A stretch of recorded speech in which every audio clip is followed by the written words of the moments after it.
Hello, so we've got two new Genesis cards. Well, not really Genesis, they're Keter Sanctuary cards, but they support the Minerva archetype that was established in Minerva Rising.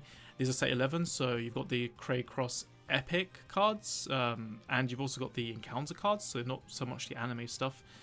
And these two cards, you can sort of use them as your flex slots. If you've been playing Minerva, you probably know that there aren't that many flex slots, so you could potentially build them around these two new cards. So this one here, Lofty Soul Dragon, it's a weird one because what it does is at the end of the battle they attack the Vanguard, so you can't attack Rearguard, you have to attack Vanguard with this one. You basically retire it, you look at 3 from the top of your deck, and then you take one Genesis card from among those, and then you put it in your hand, and you reverse stack the rest of the bottom of your deck in any order. If you didn't reveal anything, then you can choose one of your Vanguards, and it gains 5k. So the thing with this is that obviously you can whiff. You can basically fail to find a Genesis card because you only look at top 3, and in D series you're playing a lot of triggers, you're playing PGs that aren't Genesis.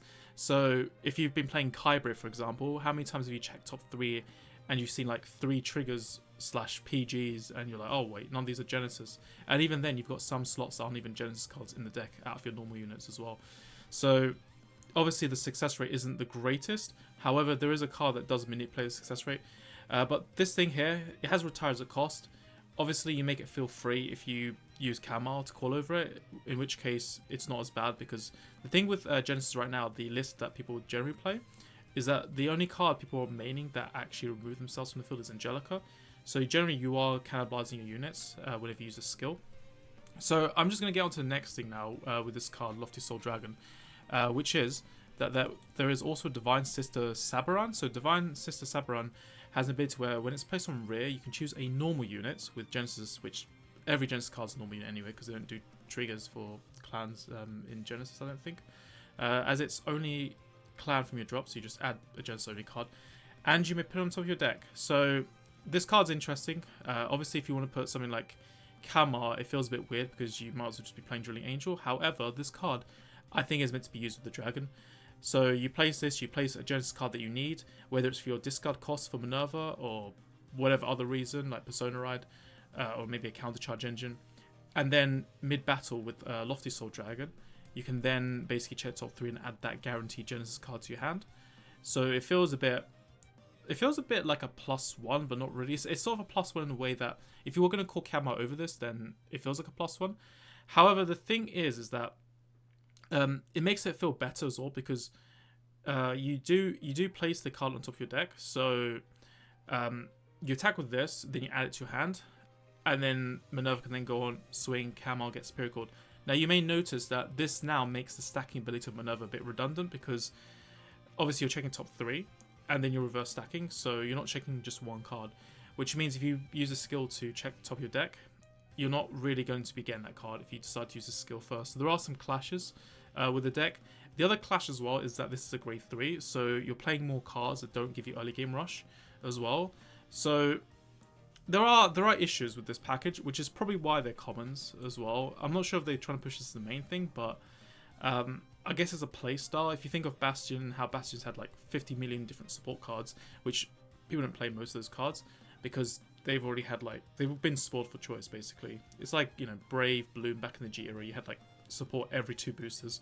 It's sort of similar, but except Minerva doesn't have support every 2 boosters or regularly, so people might play it because it's an interesting choice and there aren't really that many to consider between, so people might have enough free time to try these out as well, which is also another thing. So they're okay. The thing is, obviously, if you use this before, you can then give 5k to Minerva for 2 battles, which is a plus side, but yeah, it just disrupts the other skill. You could use this after. Obviously, you only have 5k for 1 battle, but then you don't disrupt the stack component. However, because this card isn't on placeability, and you can't call this mid-battle because we don't have Lading in, or Fenrir or whatever, in D-Series, although Fenrir is a Vanguard ability, so you would be using Minerva if you did it, but something like Lading, right, which can call from the soul, because you can't do that mid-battle, it's just called just like that during main phase.